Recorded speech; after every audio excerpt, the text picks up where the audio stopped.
আসসালামু আলাইকুম। আমি মুজাহিদুল ইসলাম মামুন। আশা করছি আপনারা সবাই ভালো আছেন।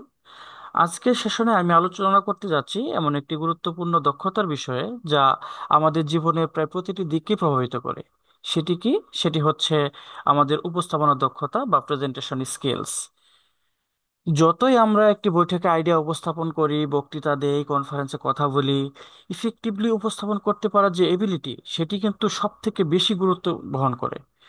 তো সেই লক্ষ্যেই আমরা আজ আলোচনা করব যে কিভাবে ইফেক্টিভলি আমাদের রিপ্রেজেন্টেশন বা উপস্থাপনা দক্ষতার উন্নয়ন করা যায়। আমি আপনাদের সাথে বিভিন্ন মূল বিষয়গুলো নিয়ে আলোচনা করতে যাচ্ছি, যেগুলোর কিছু অংশ আমি এখানে মেনশন করেছি, যেমন শ্রোতাকে বোঝা, আমাদের মেসেজগুলোকে স্ট্রাকচার্ড করা, অর্থাৎ সর্বোপরি এমনভাবে উপস্থাপনা করা কৌশল নিয়ে আলোচনা করব যা আমাদেরকে আরো বেশি উদ্বুদ্ধ করবে এবং পরিবর্তন আনতে সাহায্য করবে। তো আশা করছি আজকের সেশনটি আপনার জন্য খুবই খুবই খুবই গুরুত্বপূর্ণ হতে চলছে, এবং আজকের সেশনটি মনোযোগ দিলে আপনি আপনার উপস্থাপনার ধরনকে কিছুটা হলেও উন্নত করার জন্য অনুপ্রাণিত হবেন এবং আপনার শ্রোতার সাথে আরো গভীরভাবে সংযুক্ত হতে পারবেন। তো চলুন শুরু করি একটি গুরুত্বপূর্ণ প্রশ্ন দিয়ে। সেটি হচ্ছে যে হোয়াই প্রেজেন্টেশন স্কিলস ম্যাটার, বা উপস্থাপনার দক্ষতা কেন গুরুত্বপূর্ণ। প্রেজেন্টেশন বা উপস্থাপনাগুলি শুধুমাত্র তথ্য বা ইনফরমেশন দেওয়ার মধ্যেই কিন্তু সীমাবদ্ধ নয়। এটি কিন্তু আপনার অডিয়েন্সকেও ইনফ্লুয়েন্স করে, পাশাপাশি আপনার ভিতরেও একটি পরিবর্তন আনতে সাহায্য করে। তো আমি এখানে তিনটি পয়েন্ট সামনে রেখে আলোচনা করব, যাতে আমার দিক থেকে আমি সহজে বোঝাতে পারি যে কিভাবে প্রেজেন্টেশন স্কিলস আমাদের ব্যক্তিগত এবং সামাজিক জীবনে গুরুত্ব বহন করছে। তো প্রথমত হচ্ছে যে যোগাযোগ ও নেতৃত্বের দক্ষতার উন্নয়নের ক্ষেত্রে আমাদের উপস্থাপনার দক্ষতাগুলি খুবই খুবই গুরুত্ব বহন করে। যখন আমরা কার্যকরভাবে আমাদের উপস্থাপনাগুলো আমরা উপস্থাপন করতে পারি বা প্রেজেন্টেশন দেই, তখন আমরা আমাদের পরিষ্কার এবং আত্মবিশ্বাসের সাথে ধারণাগুলো সংযুক্ত করি। এটি কিন্তু আমাদের নেতৃত্বের ক্ষমতা এবং প্রভাব বিস্তার করার দক্ষতাকেও বৃদ্ধি করছে। আমরা কিন্তু জানি যে আমাদের যে লিডারশিপ স্কিলস বা নেতৃত্বের প্রায়শই নির্ভর করে যে আমরা কতটা কার্যকরভাবে আমাদের দৃষ্টিভঙ্গিকে ব্যবহার করতে পারছি তার উপর। তো আমরা বলতে পারি যে হ্যাঁ, আমাদের প্রেজেন্টেশন স্কিলস আমাদেরকে যোগাযোগ এবং নেতৃত্বের বা লিডারশিপের যে স্কিলস, সেখানে খুব ভালোভাবে কন্ট্রিবিউট করছে। দ্বিতীয়ত হচ্ছে যে আত্মবিশ্বাস বা পেশাদারিত্বের বৃদ্ধির ক্ষেত্রেও আমাদের এই উপস্থাপনার দক্ষতা খুবই কার্যকর। প্রতিটি উপস্থাপনায় কিন্তু এক একটি সুযোগ আমাদের আমাদের পেশাদারিত্ব প্রদর্শনের জন্য, আমরা কতটা প্রফেশনাল তা প্রকাশ করার জন্য। তো যত বেশি আমরা অন্যদের সাথে আমাদের আহ, কথা বলতে স্বাচ্ছন্দ্য বোধ করি, দক্ষ হই, তত বেশি কিন্তু আমরা আমাদের অন্যান্য কাজেও আত্মবিশ্বাসী অনুভব করি। তো এই আত্মবিশ্বাসী হয়ে ওঠার ক্ষেত্রে প্রেজেন্টেশন স্কিলস খুবই গুরুত্বপূর্ণ ভূমিকা পালন করছে। এবং তৃতীয় হচ্ছে, আমি এখানে যে তৃতীয় যে পয়েন্টটি মেনশন করছি সেটি হচ্ছে যে স্থায়ীভাবে একটা প্রভাব সৃষ্টি করা। মেমোরেবল প্রেজেন্টেশনগুলো শ্রোতাদের মধ্যে স্থায়ীভাবে থেকে যায়, এটা আমরাও জানি, এটা আমরা মানতে বাধ্য। তো উপস্থাপনা যদি সঠিকভাবে আমরা দিতে পারি, তাহলে তা মানুষের চিন্তা এবং আচরণের ক্ষেত্রেও পরিবর্তন আনতে পারে। তো আমরা এখানে তিনটি পয়েন্টের মাধ্যমে বোঝানোর চেষ্টা করলাম যে আমাদের এই প্রেজেন্টেশন স্কিলস আমাদের সামাজিক এবং ব্যক্তিগত জীবনে কতটা প্রভাব ফেলে। এখন আমরা দেখব যে কিভাবে ইম্প্যাক্টফুল প্রেজেন্টেশন স্কিলস বা প্রভাবশালী উপস্থাপনার দক্ষতার উন্নয়ন করা যায়। এটি শুধুমাত্র জনসাধারণের সামনে দাঁড়িয়ে কথা বলার বিষয় নয়। এটি আপনার সাথে শ্রোতার একটি সংযোগ তৈরি করে, যে মেসেজগুলো আপনি দিবেন তা তারা মনে রাখবে। তো এই জন্যই আমরা কিছু বিষয় লক্ষ্য রেখে কিছু কিছু ব্যাপারে আমাদের সচেতনতা বৃদ্ধির মাধ্যমে আমরা আমাদের প্রেজেন্টেশন ডেলিভার দিতে পারি। তো এখানে প্রথমত যে পয়েন্টটি আমি এখানে উল্লেখ করেছি সেটি হচ্ছে যে শ্রোতাদের ব্যাপারে জানতে হবে বা বুঝতে হবে যে তারা কি চায়, তারা কে। যে কোনো উপস্থাপনার সব থেকে গুরুত্বপূর্ণ দিক কিন্তু হচ্ছে যে আপনি কার সাথে কথা বলতেছেন তাকে বোঝা। আপনার শ্রোতারা আহ, বিষয়বস্তু সম্পর্কে কতটুকু পরিচিত, তাদের প্রত্যাশাগুলো কি কি, তাদের কি উদ্বেগ রয়েছে, এবং আপনার উপস্থাপনাগুলো কিভাবে সেগুলো সমাধান দিতে পারে, এগুলো মাথায় রেখে আমরা আমাদের উপস্থাপনাগুলো দিতে থাকবো। তো আপনার উপস্থাপনা অবশ্যই শ্রোতার চাহিদা এবং আগ্রহ অনুযায়ী হওয়া খুবই অপরিহার্য। উদাহরণস্বরূপ, আপনি যদি একটি টেকনিক্যাল অডিয়েন্সের সামনে আপনার উপস্থাপনা দিতে যান, তাহলে সেখানে তারা কি এক্সপেক্ট করে, তারা সেখানে ডেটা এবং এই রিলেটেড বিস্তারিত ব্যাপারে জানার জন্য আগ্রহ প্রকাশ করবে, কারণ তাদের নেকটাই এই দিকে। তো আপনি যদি এগুলো সম্পর্কিত উদাহরণ যোগ করে আলোচনা করেন, তাহলে তারা আগ্রহ নিয়ে আপনার কথাগুলো শুনবে এবং প্রশংসা করবে। দ্বিতীয়ত হচ্ছে যে পরিষ্কার এবং সুশৃঙ্খল বার্তা বা মেসেজ পৌঁছানো। আমাদের বার্তা বা মেসেজ অবশ্যই পরিষ্কার, সুশৃঙ্খল এবং সংক্ষিপ্ত হওয়া উচিত। একটি স্ট্রাকচার্ড প্রেজেন্টেশন কিন্তু একটি যৌক্তিক প্রবাহ অনুসরণ করে, যা আপনার শ্রোতাকে একটি পয়েন্ট থেকে পরবর্তী পয়েন্টের দিকে নিয়ে যায়। অর্থাৎ আপনাকে এনশিওর করতে হবে যে they remain engage throughout. তৃতীয়তে যে আমি পয়েন্টটি এখানে উল্লেখ করছি সেটা হচ্ছে যে অনুভূতির সাথে যুক্ত করা বা আপনার শ্রোতাদেরকে ইমোশনালি এঙ্গেজ করা। মানুষ কিন্তু অনুভূতির সাথেই যুক্ত হয়, শুধুমাত্র তথ্যের সাথে নয়। আপনি আপনার ব্যক্তিগত গল্প, অভিজ্ঞতা বা অনুভূতি শেয়ার করার মাধ্যমে আপনার শ্রোতাদেরকে কিন্তু একটি অনুভূতিপূর্ণ স্তরে বা ইমোশনাল একটি পর্যায়ে যুক্ত করতে পারেন। উদাহরণস্বরূপ, আপনি পরিবেশ সংরক্ষণের উপর যদি উপস্থাপনা দেন, তাহলে সেখানে একটি শক্তিশালী গল্প দিয়ে শুরু করতে পারেন, যেমন জলবায়ুর পরিবর্তন আমাদের একটি নির্দিষ্ট সম্প্রদায় বা পরিবেশকে কিভাবে প্রভাবিত করতেছে। এই এই ইমোশনাল একটি সংযোগ আপনার শ্রোতার সাথে একটি স্ট্রং কানেকশন তৈরি করবে এবং তারা আপনার মেসেজটি মনে রাখবে। এখন চলুন আমরা আলোচনা করি যে কিভাবে আপনার শ্রোতাকে পরবর্তী ধাপে যেতে প্রভাবিত করতে পারেন। এই আপনি মনে রাখবেন যে আপনি অবশ্যই এটি জানেন যে একটি দুর্দান্ত উপস্থাপনা শুধুমাত্র তথ্যের ভিত্তিতে কিন্তু সম্ভব নয়। আরো বেশি প্রভাবিত করতে হলে শ্রোতাকে বিভিন্ন গল্প বা বিভিন্ন আগ্রহমূলক যে অ্যাক্টিভিটিগুলো আছে সেগুলোর মাধ্যমে এঙ্গেজ করতে হয়। তো শুরুতে একটি আকর্ষণীয় বিষয় নিয়ে আপনি শুরু করতে পারেন। প্রথম মুহূর্ত থেকেই যদি আপনি শ্রোতাদের দৃষ্টি আকর্ষণ করুন একটি ইন্টারেস্টিং ফ্যাক্ট বা আপনার বা শ্রোতার একটি চিন্তার উদ্রেককারী প্রশ্ন দিয়ে, যেমন যদি আপনি ইনোভেশন ইন টেকনোলজি অর্থাৎ প্রযুক্তির উদ্ভাবন নিয়ে আপনি উপস্থাপন করতে চান, তাহলে আপনি হয়তো শুরু করতে পারেন যে প্রযুক্তির দ্রুত বিকাশ একটি চমকপ্রদ প্রদর্শন বা এর পরিসংখ্যান দিয়ে এবং পাশাপাশি আপনি এটি দৈনন্দিন জীবনে কিভাবে প্রভাব ফেলে তা নিয়ে আলোচনা করার মাধ্যমে আপনি আপনার এই প্রেজেন্টেশনের শুরুটা করতে পারেন। পাশাপাশি আপনি কিন্তু একটি প্রশ্ন জুড়ে দিতে পারেন যে তারা এই ব্যাপারে কি ভাবছে বা এই ব্যাপারে তাদের অভিমত কি। তখন তারা কিন্তু তাদের চিন্তা শক্তি এখানে প্রয়োগ করার চেষ্টা করবে। তো দ্বিতীয়ত হচ্ছে যে আপনি মোমেন্টাম তৈরি করুন, যে তাদের সাথে, শ্রোতাদের সাথে আপনি যদি ভালোভাবে এঙ্গেজ হতে চান, তাদেরকে পরবর্তী ধাপে নিয়ে যেতে তাদের ভিতরে একটা আগ্রহ তৈরি করতে চান, তাহলে দ্বিতীয়ত আপনাদের মাথায় থাকতে হবে যাতে একটা মোমেন্টাম তৈরি করতে হবে। তো একবার তাদের যদি দৃষ্টি আকর্ষণ করতে পারেন, লজিক্যালি আপনার পয়েন্টগুলো সাজিয়ে মোমেন্টাম তৈরি করতে পারেন, তাহলে কিন্তু শ্রোতা আপনার প্রতি আরো বেশি বেশি মনোযোগী হবে। তো প্রতিটি পয়েন্টের পরিবর্তে ন্যাচারালি যাওয়ার মাধ্যমে একটি প্রবাহ তৈরি করুন, যা আপনার শ্রোতাকে আরো বেশি আকৃষ্ট করবে। আপনার উপস্থাপনা করাকে একটি জার্নি বা একটা যাত্রার সাথে আপনি কনসিডার করতে পারেন, যেখানে শ্রোতারা একটি পয়েন্ট থেকে অন্য পয়েন্টে ধাপে ধাপে আপনার কাঙ্ক্ষিত সিদ্ধান্তে পৌঁছাতে সক্ষম হবে। এবং তৃতীয়ত হচ্ছে যে মনে রাখার মতো একটি উপসংহার দিয়ে আপনাকে শেষ করতে হবে। আপনার উপসংহারও কিন্তু আপনার একটি ইনোভেশন। মনে রাখবেন যে আপনি যদি আপনার উপসংহারে আপনি কল টু অ্যাকশন যোগ করতে পারেন, তাহলে কিন্তু আপনার এই উপসংহারটা বা আপনার পুরো প্রেজেন্টেশনকে আবার নতুন একটা মাত্রায় যোগ করতে পারতেছে। তো মনে রাখার মতো একটি বার্তা বা একটি কার্যকরী কল টু অ্যাকশন দিয়ে আপনি শেষ করতে পারেন। যেমন আপনি যদি পরিবেশ রক্ষার পক্ষে মতামত জানতে চান, তাহলে আপনার কল টু অ্যাকশন হতে পারে যে চলুন আমরা একসাথে আমাদের দৈনন্দিন জীবনে ছোট ছোট পরিবর্তন আনি, যা সম্মিলিতভাবে প্রভাব ফেলতে পারে আমাদের পৃথিবীর ভবিষ্যতের উপর। তো এরকম একটি সুশৃঙ্খল আকর্ষণীয় জার্নি তৈরি করে আপনি শুধু আপনার শ্রোতা দৃষ্টি আকর্ষণই করবেন না, বরং তাদের তাদের সাথে একটি স্পষ্ট এবং কার্যকরী বার্তা নিয়ে আপনি সামনের দিকে অগ্রসর হতে পারবেন।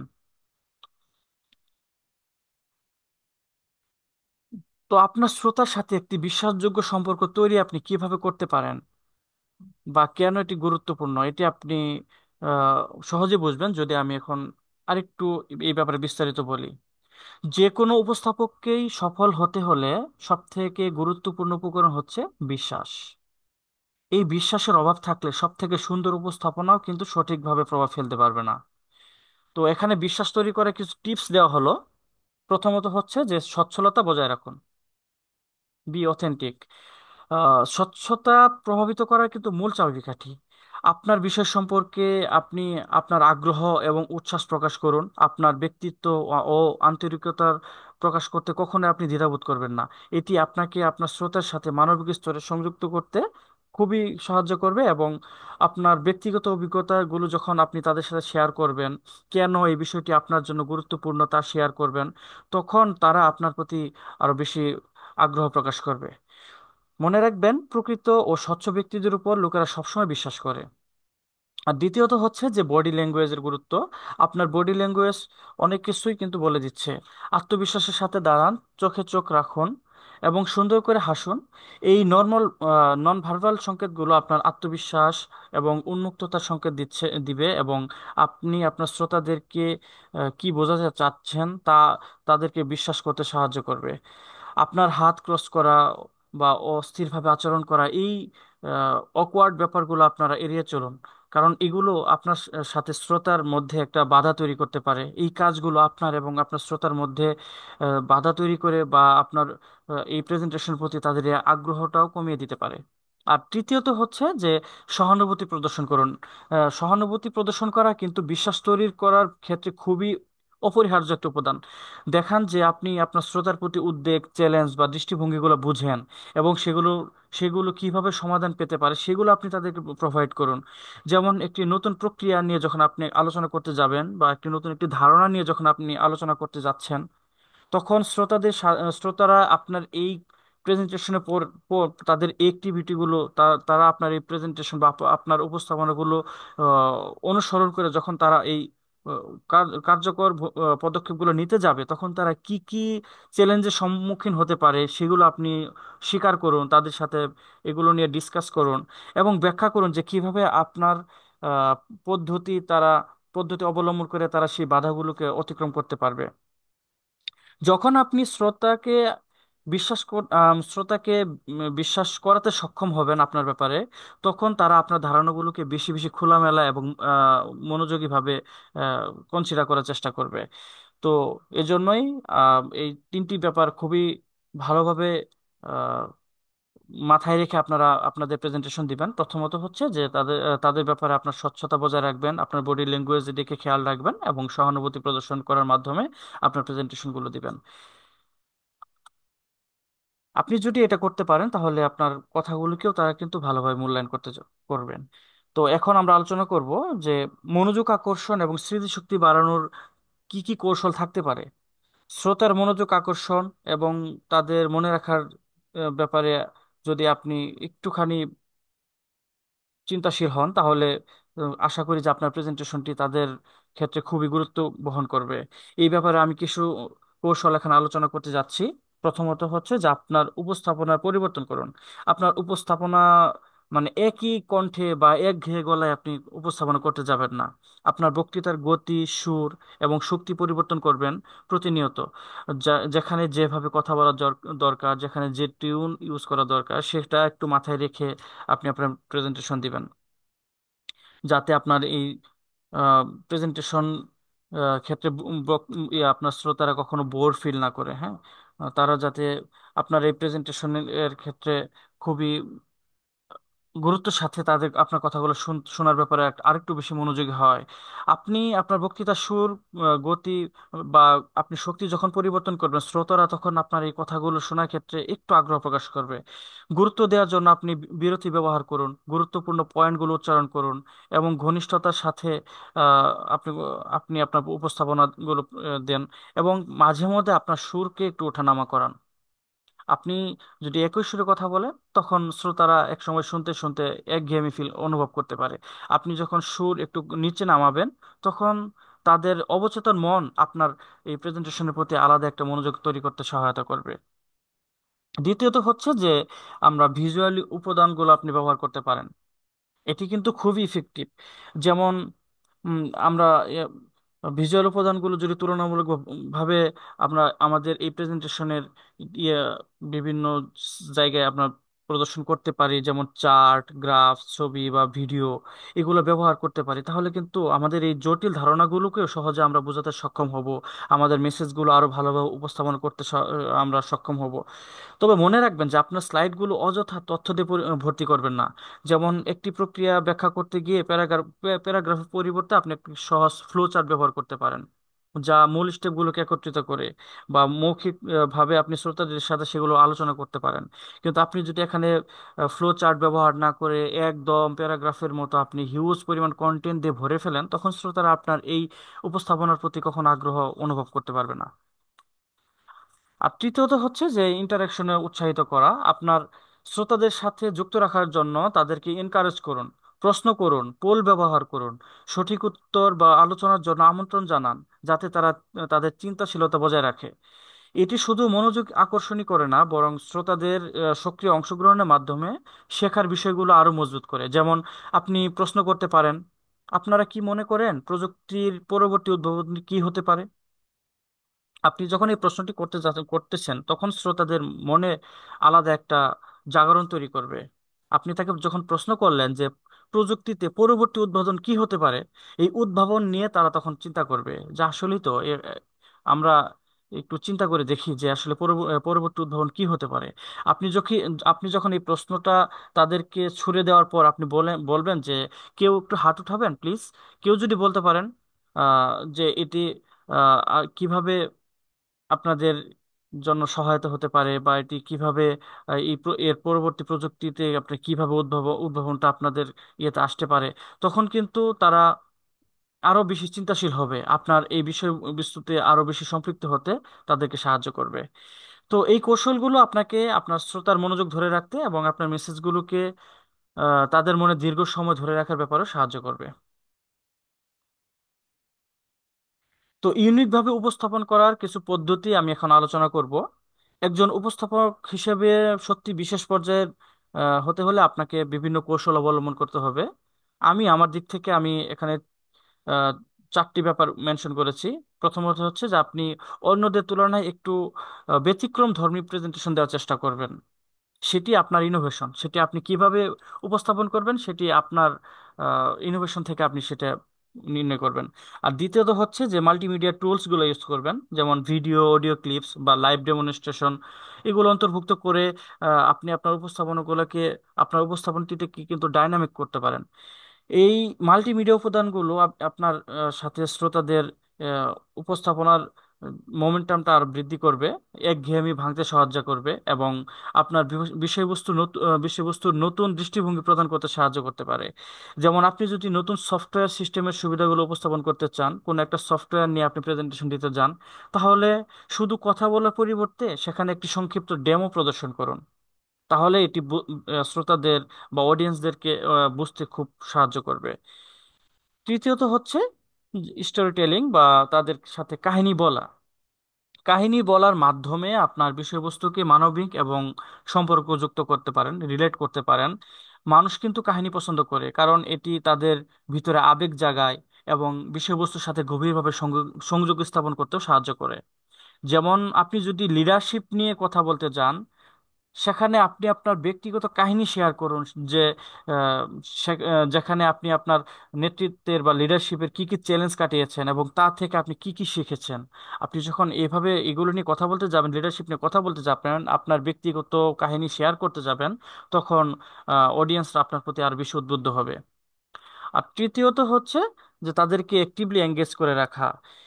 এই ইন্টারেক্টিভ কিছু উপাদান ব্যবহার করতে পারেন, যেমন কুইজ, কেস স্টাডি বা সমস্যা সমাধানের অনুশীলনগুলো, যা শ্রোতাদেরকে সক্রিয়ভাবে সংযুক্ত রাখতে পারে। এটি তাদেরকে অন্তর্ভুক্ত রাখার পাশাপাশি তাদের শেখার বিষয়গুলো প্রয়োগ করার মাধ্যমে তাদের এই লার্নিং এর যে যাত্রাটা, সেটাকে আরো বেশি মজবুত করবে। তো এই পদ্ধতিগুলো ব্যবহার করে আপনি আপনার উপস্থাপনাগুলিকে আরো আকর্ষণীয় এবং স্মরণীয় করতে রাখতে পারেন।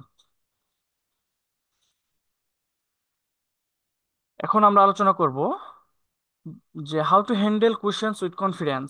প্রশ্নগুলো আত্মবিশ্বাসের সাথে কিভাবে মোকাবেলা করবেন।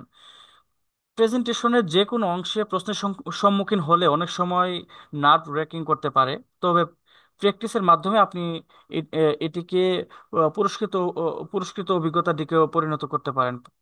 বিভিন্ন কৌশল আছে, এখানে আমি 3টি কৌশল আলোচনা করেছি। এই কৌশলগুলো আপনি অবলম্বন করে আপনি আপনার আনএক্সপেক্টেড যে সিচুয়েশনগুলো আসতে পারে, বা আপনার আহ, কাছে বিভিন্ন ধরনের আনএক্সপেক্টেড কোশ্চেন আসতে পারে, এই অপ্রস্তুত পরিস্থিতিতে আপনি কিভাবে মোকাবেলা করবেন, সেই কৌশল, 3টি কৌশল অবলম্বন করলে আশা করছি আপনি খুবই সার্থকতার সাথে আপনি তা সম্পন্ন করতে সক্ষম হবেন। প্রথমত হচ্ছে যে সাধারণ যে প্রশ্নগুলো বা কমন কোশ্চেন্স আছে সেগুলো আপনি আগে থেকেই চিন্তা করে রাখুন।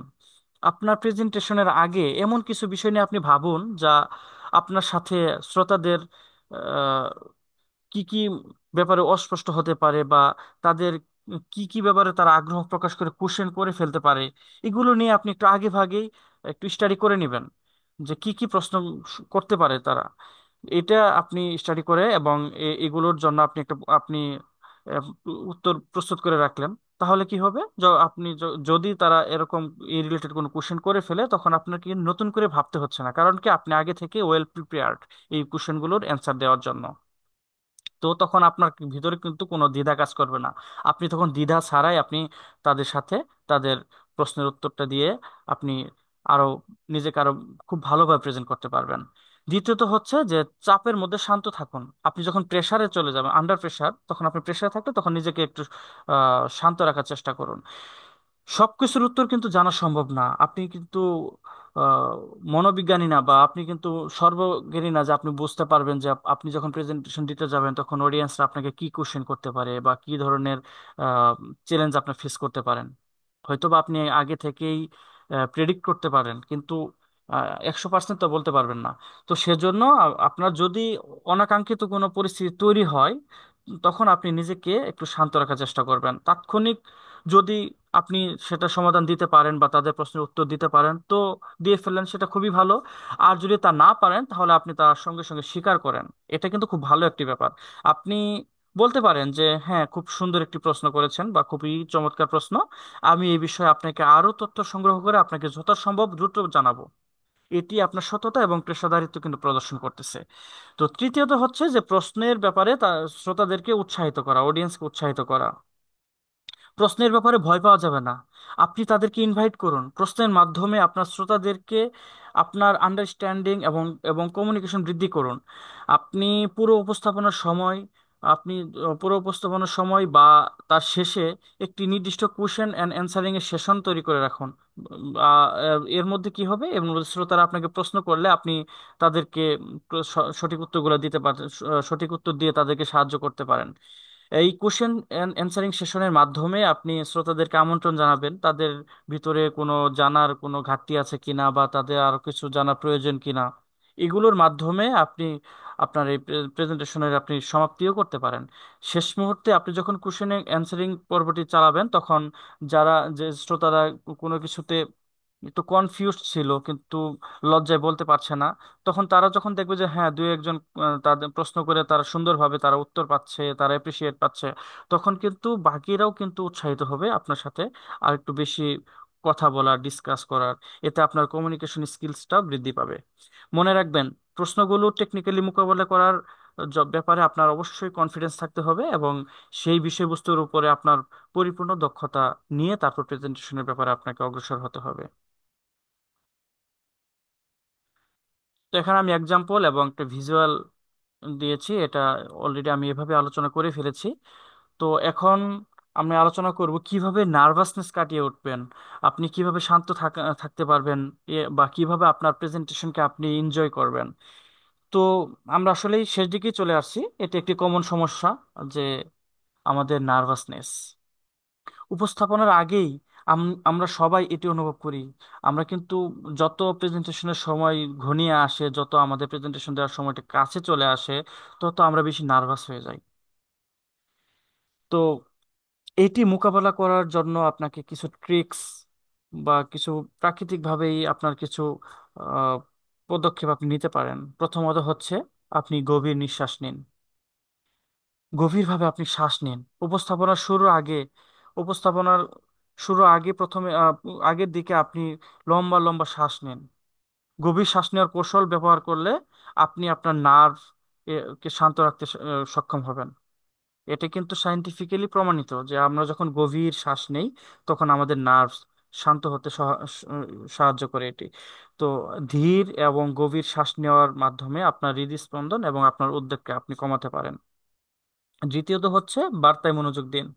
মনে রাখবেন, আপনার লক্ষ্য হলো কিছু মূল্যবান তথ্য শেয়ার করা বা কিছু মূল্যবান ব্যাপারে কথা বলা, নিখুঁত বক্তৃতা কিন্তু নয়। পৃথিবীতে কেউই পারফেক্ট নয়। কি সবসময় যে আপনি পারফেক্ট হবেন বা সবসময় আপনি পারফেক্টলি আপনার উপস্থাপনাগুলো উপস্থাপন করতে পারবেন তা কিন্তু নয়। তো আপনার মনোযোগ নিজের দিকে না, কখনো আপনার মনোযোগ আপনি নিজের দিকে রাখবেন না। আপনি যখন আপনার মনোযোগ নিজের দিকে রাখবেন তখন আপনি নার্ভাস হয়ে যাবেন। তো তখন আপনার মনোযোগ থাকতে হবে অডিয়েন্সের দিকে। তো এক কথায় বলতে গেলে যে আপনার মনোযোগ নিজের দিক থেকে সরিয়ে আপনি কি মেসেজ দিতে চাচ্ছেন সেই দিকে ফোকাস করুন। আর তৃতীয়ত হচ্ছে শ্রোতাকে আপনার সাথে কানেক্ট করুন। আপনার সাথে শ্রোতাকে এমন ভাবে কানেক্ট করুন যেন আপনি তাদের সাথে একটি কনভারসেশন বা ডিসকাশন মধ্যে অংশ নিছেন। আপনি তাদের সাথে কোনো একটা ব্যাপারে পর্যালোচনা করছেন, নর্মাল কনভারসেশন হচ্ছে, তাদের সাথে নর্মালি আপনি কোনো একটা ব্যাপারে ডিসকাস করতেছেন। তাদের এই প্রতিক্রিয়াটা আপনার ভিতরে অন্যরকম একটা কনফিডেন্স তৈরি করবে। আপনি যখন তাদের সাথে ফ্র্যাঙ্কলি কথা বলবেন, তাদের সাথে ইজিলি কনভারসেশনের মাধ্যমে আপনার উপস্থাপনাগুলো দিতে পারবেন, তখন তারা আপনাকে আরো ভালোভাবে সাড়া দিবে। তাদের ভিতরে আলাদা একটা প্রতিক্রিয়া তৈরি হবে। তাদের সাথে আপনার উপস্থাপনাটি মানিয়ে নিতে আপনি আরো বেশি সক্ষম হবেন। এটি আপনাকে আরো বেশি স্বাচ্ছন্দ্য অনুভব করতে সাহায্য করবে। আপনি এনজয় করবেন আপনার এই প্রেজেন্টেশন, তখন আপনি এনজয় করবেন। আপনি ভুলেই যাবেন আপনার নার্ভাসনেস। তো আপনার উপস্থাপনাকে এটি আরো একটি গতিশীল রূপ দিতে সাহায্য করবে। সেজন্য আপনি আরো বেশি বেশি প্র্যাকটিস করুন, আরো বেশি বেশি প্রেজেন্টেশন দেওয়ার চেষ্টা করুন। আর আপনার আয়নার সামনে দাঁড়িয়ে আপনি উপস্থাপনা দিন। বিভিন্ন ট্রিক্স অবলম্বন করার চেষ্টা করুন। একটু আগে বললাম যে আপনি আরেকটু ডিফারেন্ট ওয়েতে কিভাবে আপনার প্রেজেন্টেশন দিতে পারেন, 10-5 জন মানুষের থেকে কিভাবে আপনার প্রেজেন্টেশন ডিফারেন্ট হয়, সেই ব্যাপারে আপনি একটু স্টাডি করতে পারেন, চিন্তা করতে পারেন।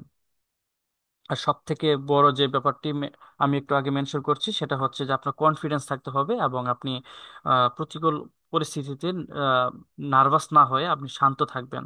এবং অকপটে আপনি আপনার আহ, ওই সময় যদি আপনি সেটা সিদ্ধান্ত না দিতে পারেন, সেখানে আপনি সততার সাথে আপনি সেটি শিকার যাবেন এবং পরবর্তীতে আপনি প্রতিশ্রুতিবদ্ধ হতে পারেন।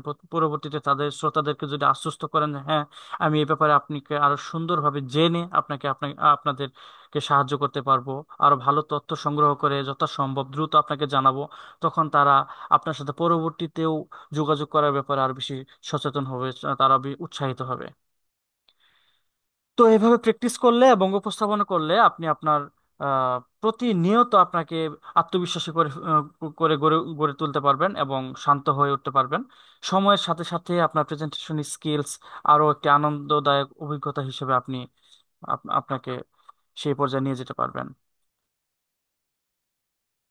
এখন আমি সংক্ষিপ্তভাবে আজকে যে কথাগুলো বললাম সেগুলোর এট এ গ্ল্যান্স খুব অল্প সময় বলে দিচ্ছি। সেটা হচ্ছে যে আপনার শ্রোতাদের ব্যাপারে জানুন। আপনি তাদের প্রয়োজন অনুযায়ী তাদেরকে মেসেজটি আগে থেকে প্রস্তুত করে রাখুন এবং তাদেরকে সেই মেসেজগুলো প্রোভাইড করুন। দ্বিতীয়ত হচ্ছে যে স্পষ্ট এবং যুক্তিসঙ্গত তথ্য প্রবাহ করুন, যেন শ্রোতাকে আপনি সচেতনতার সাথে তাদেরকে ইমপ্লিমেন্টেশনের দিকে নিয়ে যেতে পারেন। তৃতীয়ত হচ্ছে শ্রোতাদের সাথে বিশ্বাসের একটি সম্পর্ক তৈরি করুন। সেখানে সততা এবং বডি ল্যাঙ্গুয়েজ এর ব্যাপারে আপনার অবশ্যই বেশি কনসার্ন থাকবেন। আর চতুর্থত হচ্ছে স্টোরি টেলিং বা এবং বা ভিজুয়ালি যে টুলস গুলো আছে সেগুলো ব্যবহার করার মাধ্যমে আপনি আপনার শ্রোতাকে বা অডিয়েন্সকে তাদের মনোযোগ আকর্ষণ করতে পারেন, তাদের স্মৃতিতে ধরে রাখার জন্য সাহায্য করতে পারেন। আর লাস্ট যে পয়েন্টটি আমি আলোচনা করেছিলাম সেটা হচ্ছে যে বেশি বেশি প্র্যাকটিস করুন এবং শান্ত থাকুন এবং প্রসেসগুলোকে এনজয় করার চেষ্টা করুন। সময় সাপেক্ষে এটি আপনার জন্য একটি স্বাভাবিক হয়ে উঠবে আস্তে আস্তে। আর এই কৌশলগুলো অবলম্বন করার মাধ্যমে আপনি এমন উপস্থাপনা দিতে পারবেন যা তথ্যপূর্ণ, আকর্ষণীয় এবং পরিবর্তনকে অনুপ্রাণিত করতে পারবে। তো আমি আপনাদের সাথে কল টু অ্যাকশন নিয়ে কথা বলেছি যে আপনারা যখন প্রেজেন্টেশন দিবেন তখন আপনারা কল টু অ্যাকশন জুড়ে দিবেন। তো আমি এখন উদাহরণ হিসেবে আজকের প্রেজেন্টেশনের উপর বেস করে আমি একটি কল টু অ্যাকশন এখানে দিয়েছি। তো এখন আমি আপনাদের প্রত্যেককে একটি চ্যালেঞ্জ ছুড়ে দিয়ে দেখতে চাই যে আগামী উপস্থাপনায় এই কৌশলগুলোকে কে কতটা ভালোভাবে প্রয়োগ করতে পারেন। চ্যালেঞ্জগুলোতে জয়ী হতে হলে আপনি বেশি বেশি আপনার বন্ধুদের সামনে উপস্থাপনার অভ্যাস গড়ে তুলুন, আয়নার সামনে বেশি বেশি প্র্যাকটিস করুন, মোবাইলে রেকর্ড করুন এবং এর প্রতিক্রিয়া অনুযায়ী আপনার পরবর্তী উপস্থাপনাগুলোকে উন্নত করতে পারেন। আমি কিন্তু আপনাকে চ্যালেঞ্জ ছুড়ে দিলাম, কিভাবে এই চ্যালেঞ্জকে আপনি মোকাবেলা করে আপনি সাকসেস হতে পারেন সেটির জন্য আমি নেক্সট স্টেপগুলো বলে দিলাম। সেভাবে আপনি আপনার প্রেজেন্টেশনের সময়ও আপনি শ্রোতাদের সাথে চ্যালেঞ্জগুলো নিয়ে ডিসকাস করবেন এবং পরবর্তী কি কি স্টেপ হতে পারে বা পরবর্তীতে কি কি করা যেতে পারে একটি হালকা একটি সলিউশন আপনি দিয়ে দিতে পারেন। মনে রাখবেন, প্রতিটি উপস্থাপনায় কিন্তু এক একটি সুযোগ যা আপনাকে অনুপ্রাণিত করতে এবং তথ্য প্রদান করতে এবং পরিবর্তন সৃষ্টিতে সহায়তা করতে পারে। তো আজকে সেশনে আমি আলোচনা করছি কিভাবে ইম্প্যাক্টফুল প্রেজেন্টেশন স্কিলস ডেভেলপ করতে হয় এবং কিভাবে একটি প্রেজেন্টেশন শ্রোতাদের সাথে গভীর সংযোগ স্থাপন করতে পারে। আপনার শ্রোতার পরিচিতি, পরিষ্কার বার্তা এবং অনুভূতির সাথে আপনি কিভাবে শ্রোতাদেরকে এঙ্গেজ করতে পারেন, পাশাপাশি বিভিন্ন সিনারি ব্যবহার, স্টোরি টেলিং এবং এই অভ্যাসগুলোর গুরুত্ব সম্পর্কে আমি আলোচনা করেছি। আমি আশা করছি আপনারা আজকের সেশনে অনেক মূল্যবান কিছু তথ্য পেয়েছেন যা আপনাদের উপস্থাপনাগুলোকে অবশ্যই কিছুটা হলেও উন্নত করতে সাহায্য করবে। কিছুটা হলেও ইমপ্রুভমেন্ট আসবে, আমি চেষ্টা করছি আপনাদের জন্য। এখন আপনার চেষ্টা হবে আপনার জন্য, তাহলেই আমার এই প্রচেষ্টা সফল হবে এবং আপনারাও উপকৃত হবেন। মনে রাখবেন, আপনার আত্মবিশ্বাস এবং স্পষ্টতা আপনার উপস্থাপনা বা প্রেজেন্টেশনের স্কিলসকে বাড়ানোর ব্যাপারে অন্যতম একটি উপাদান হিসেবে কাজ করবে। তো আজকে এই পর্যন্তই, সবাই ভালো থাকবেন, সুস্থ থাকবেন। আসসালামু আলাইকুম রহমতুল্লাহি ওয়া বারাকাতুহু।